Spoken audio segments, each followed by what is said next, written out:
So let's bring in Antony Loewenstein. He's an independent journalist who wrote the Palestine Laboratory. That's a book on Israel's arms and surveillance technology. He joins us live from Sydney. Anthony, good to have you with us. So you're an expert on Israel's arms and surveillance industry. Let me start by asking you, how would you describe the technology used to surveil Palestinians in Gaza?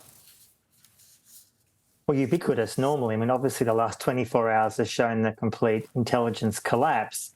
But in general, for decades, Israel has extensive intelligence gathering, both essentially paying off Gazans to spy for them, drone technology, huge amounts of listening devices, any kind of communication going in and out of Gaza, at least in theory, would be listened to by Israel's intelligence units. And of course, the border, so-called, around Gaza, a wall and fence, is also highly militarized, but clearly, that collapsed in the last 24 hours. But normally it's very extensive. Yeah, and that's an interesting point you make, Anthony, because Hamas's military operations are already being described as a game changer in the way Palestinian armed groups now operate. But why did Israel not see this coming? And how much of an intelligence failure was this, do you think?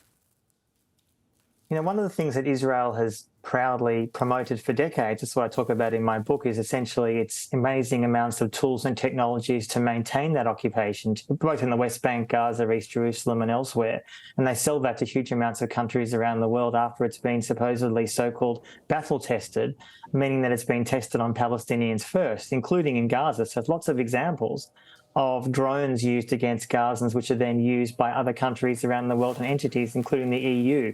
But in this particular case, obviously we're still gathering all the information, but quite clearly what appears to have happened this year during the current far-right fascist Israeli government is that so many resources were taken away from that area and much more moved into the West Bank. I mean, the agenda of some of the far-right ministers in the Israeli government is essentially annexation of the West Bank, and which has happened unofficially anyway. Not that they don't want to take over Gaza. And in fact, in the last few months, there's been a number of far-right ministers have talked about retaking Gaza again, actually.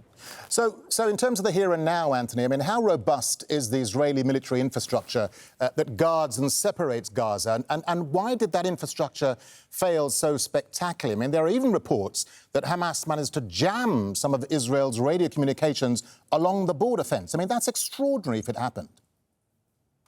It's amazing considering that Israel, as you say, promotes itself as a global leader in intelligence and surveillance and has been in some ways for decades because of that experience. How does that happen in this case?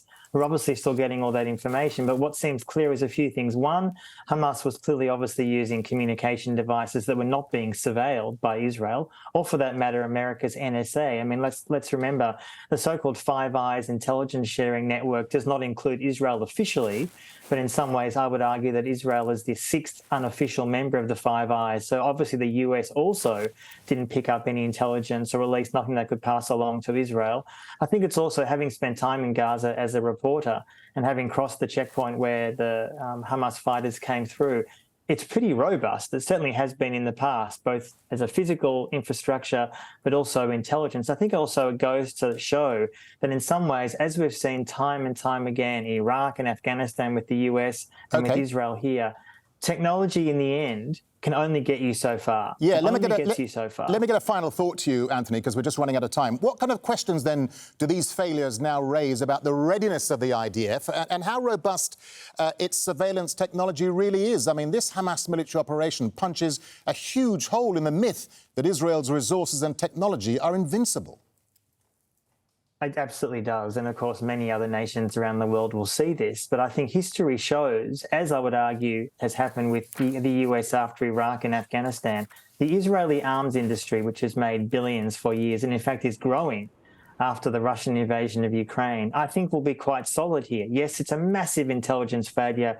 Yes, there'll be political heads rolling, Netanyahu maybe and others. But ultimately, many countries in the West, as we've seen, now 110% support Israel, and I would argue are more likely to buy maybe more intelligence and surveillance equipment from Israel rather than less, despite those failures, which of course is ridiculous based on what's happened in the last 24 hours. Antony Loewenstein, really good to get your thoughts and your analysis. Anthony, thank you very much indeed for talking to us.